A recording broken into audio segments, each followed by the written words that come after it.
Hello, folks, and welcome back to the FPL Tips YouTube channel for yet another video. And this time, we will be going through the Game Week 2024 review and look at what each of the fixtures had offered to us this week. And let's get started directly. It's going to be a short video, and we'll just go through all the important games.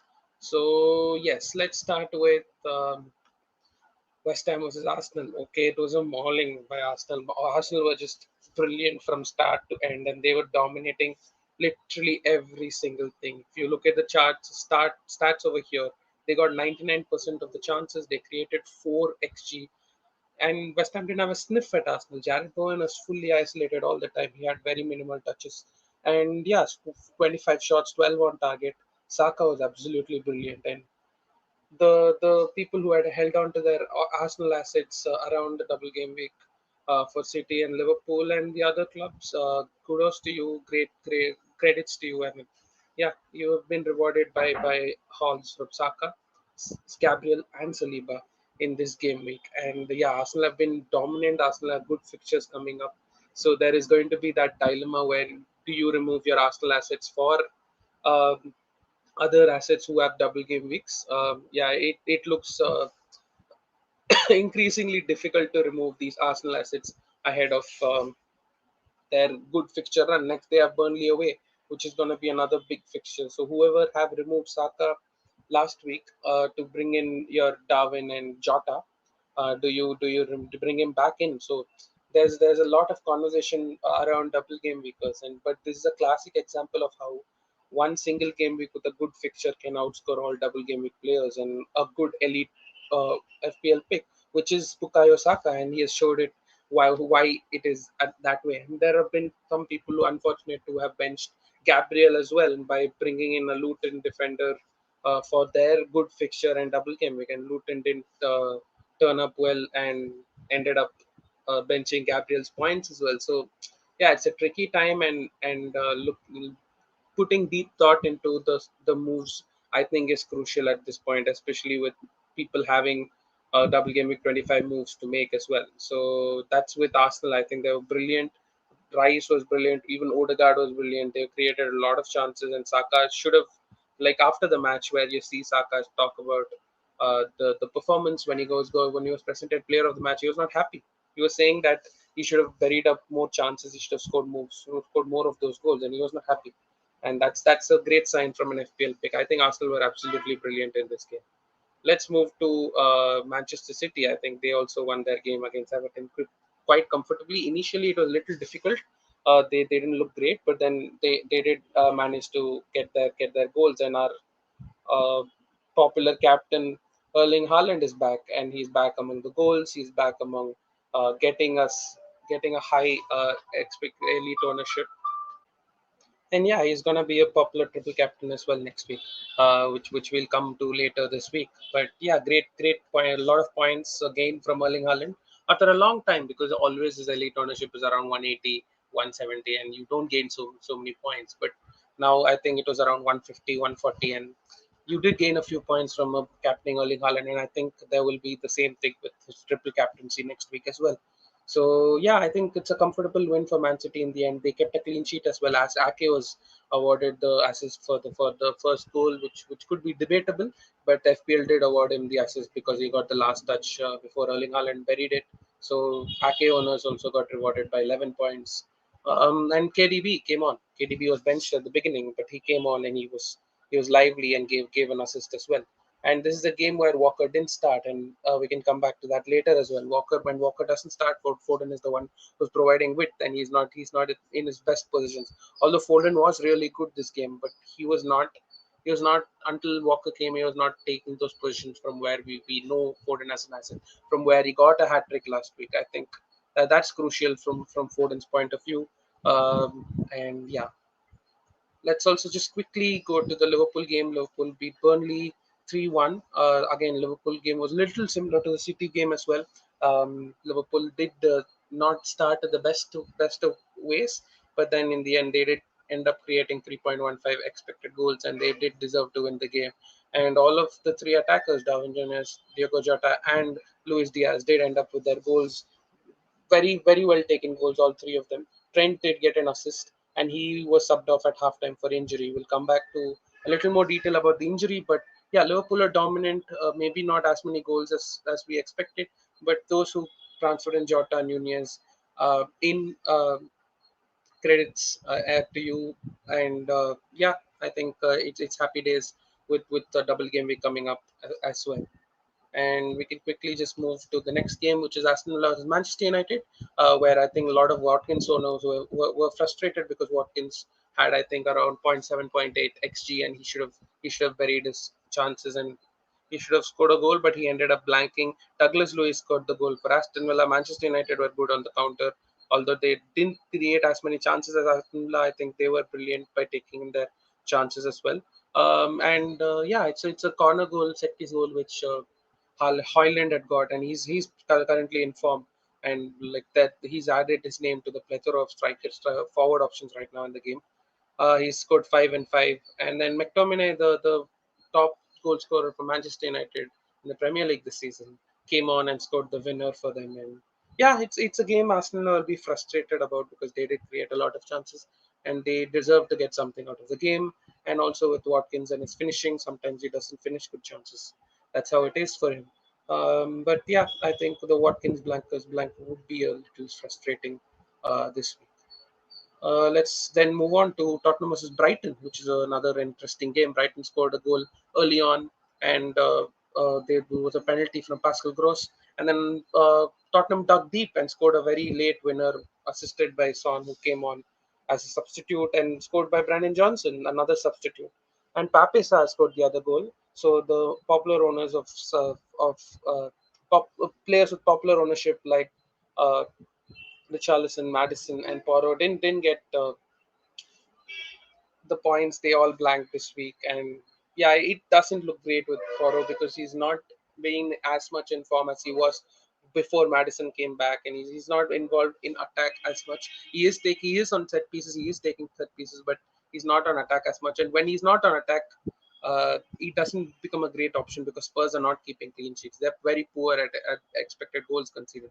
So it's worth considering selling him, especially with blank in game week 26. But Richarlison, I think, he did have a few chances. He could have scored this game also. But I think he's been getting a lot of points of late. So yeah, nothing to complain about it. Just a game where he blanks. I think he's definitely a comfortable holder, especially because he plays in game week 29, and he played 90 minutes with all the substitutions, with all the questions around coming. He did play 90 minutes. Coming to Luton versus Sheffield United, just brushing through this game because Luton assets were getting popular.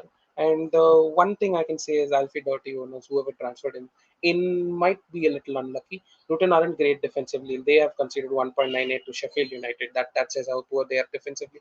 But Alfie Doughty did create 9 chances and could have gotten a return, but didn't. And now they are facing a couple of very difficult double game weeks. And with Manchester United back in form, I don't think it's a straightforward easy game as well. So I'd avoid Luton right now, and I would just stick to the good players who have a single game week, and they have definitely have a great chance of scoring your Luton assets in the double game week. Before we can move to the player stats, we can just check in the other games. Fulham versus Bournemouth. Bournemouth created a lot of chances. Bournemouth created 2.61 xg. Solanke was at the midst of all of it, but ended up getting only an assist and also got a yellow card, so with 4 points.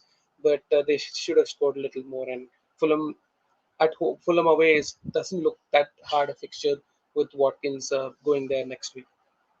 Wolves versus Brentford, again a good game. Brentford played really well, created 1.85 xg, and Wolves also should have scored. And I think a lot, like a few of Flecken owners, including me, I think got a little lucky to get that clean sheet. Flecken was good, got a bonus point as well, and got a lot of saves. So I think happy days over there. And that's the only other clean sheet other than Arsenal and Brentford, um, in Arsenal and Manchester City this week. So it's good to have keep a clean sheet against the likes of Dubravka and Ariola. And then finally, Nottingham Forest versus Newcastle. There's controversy around that where um, Anthony Gordon was declared to not play this game and suddenly popped up in the starting lineup, which was strange. And yeah, lies from Eddie Howe keeps flowing left, right, and center. And but Newcastle did manage to win, even though they created only 0.51 xg. Trippier got an assist. Bruno Guimaraes scored a brace, And Nottingham Forest, I think, was slightly the better team. They created more chances. They looked lively in their attack, but then Newcastle just were clinical, took their chances. I think all of the goals in this match were pretty good goals. I think they were great finishes from both the teams, which I think a match was a treat to watch. Although the chances created wasn't that high, and Newcastle will be happy at the end of it with the win. So with that, I think all the fixtures have been covered. Let's just look at some of the stats from this week. Looking at the from Fantasy Football Scout, uh, credits to them for giving all the stats, and we are sponsored by them this season. And Saka, who's just been outstanding, as I said this week, he's been up there. 2.20 expected goal involvement, 0.95 non-pen expected goals. Although he tucked away penalty. He got 0.95 pen expected goals. That's great, and also got 0.47 expected assists. So he's on form right now. He scored 4 goals in the last 3 games and has good fixture against Burnley coming up. So he's gonna be a stay for a lot of people who haven't sold him yet. The Liverpool lads, Nunez and Diaz were lively as well. They are second and third in this list. With 1.34 and 1.10 expected goals, again expected goal involvements. Again, I think Nunez could have scored another goal or two and did miss a few chances and also created chances around there, here and there. So I think, yeah, he is definitely a hold and could maybe convert his chances and score in the double game week. Trossard is there as well. He was also looking lively. I think he does deserve a lot more chances than he is getting. But to start for Arsenal, and yeah, I think Trossard was pretty good. Arsenal were just mauling West Ham, so all of them were around in the stats. Even Rice is there, if you can see. You can note Rice over here. And then Solanke is notable player also over here. 0.97 expected goal involvements, 0.72 expected goals, but didn't come up with a goal. Came up with an assist. Hoyland 0.91 expected goal involvements without a penalty. I think he's starting to look like a proper striker and a good forward option. But yeah, I don't think he would get into a team at the moment with a lot of options around the double game weeks and like a confirmed fixture in game week 29. If Hoyland has a confirmed fixture in game week 29, which is if they United lose to Nottingham Forest in the FA Cup, then he could maybe become considered as an option. But other than that, I think it looks difficult to still consider him as an option. Um, any other noted player? Yeah, Haaland was clinical. Haaland had 0.79 expected goal involvement, 0.68, and scored 2 goals in there. Let's look at the shots taken by the players. Saka again leads with 8 shots this game. He was just had a great game. Jota with 6 shots could have scored another goal, but his shots are not high XG shots, as you can see. His XG non penalty was only 0.46, but he had 6 shots. And yeah, but he's clinical, so he's definitely someone you can rely on to get more chances. And also, all the 6 shots were inside the box as well. Garnacho had 6 shots, 4 inside the box, but weren't high XG shots. Nunez 5 shots, 5 inside the box, which were high XG shots. Could have scored another goal, as I mentioned earlier. Diaz had 5 shots as well. I think it's a good differential. If you haven't jumped in for Liverpool assets and don't want to sell a Saka, which you shouldn't right now, you can maybe use Diaz as a cheaper alternative. Trossard had 5 shots. Solanke had 5 shots. Jacob Ramsey had 5 shots. Among the 4 shots, Christie, Haaland, Richarlison also had 4 shots, 4 in the box. McGinn had 4 shots. Adebayo has 4 shots, 4 in the box as well. So these were players who did get a lot of chances around. Even Foden had 4 shots over there. Looking at the big chances created list over here, I think, yeah, Willian, Rice, Odegaard, Collins, 2 chances each, and a lot of players with one big chances created. And chances created, looking at that, as we see, Doughty created 9 chances, as I mentioned earlier, but didn't create a big chance. Didn't come up with an assist. Same with Bruno Fernandes, 8 chances created, one big chance created, and he also came out with a blank. Odegaard 7 chances created, 2 big chances created, and got 2 assists in that. Robertson was great this week as well. Actually, created 5 chances, and he looks uh, he looks set to start at least one of the 2 games in the double game week coming up. So just before we can close the video, I will just take you through the injury news, especially for Mr. Trent Alexander-Arnold, who got subbed off at halftime against Burnley. He did get an assist. It did look like things were going good with Alexander Arnold, but then Liverpool conceded a goal, but still he was in the bonus points. He was very close to the bonus points, even though he played 45 minutes. But yeah, I think with that he was subbed off and did miss out on bonus points, and it doesn't look very assuring. I think Klopp couldn't reveal a lot. He said what he said. I'll just quote it. He felt there in his knee. He stuck in the grass. We will see. We have to have further assessment. And then also said that some area in the knee, nothing really bad, but he felt it again, and we have to see now. We have to assess. It's the same place where he did get a small ligament strain, which did rule him out for 3 weeks in January. And then also he also continued by saying, obviously we thought earlier the players and stuff made me aware of it during the game, and we were like, already, what can we do? We would have done the same, but then Trent said, no, it's fine.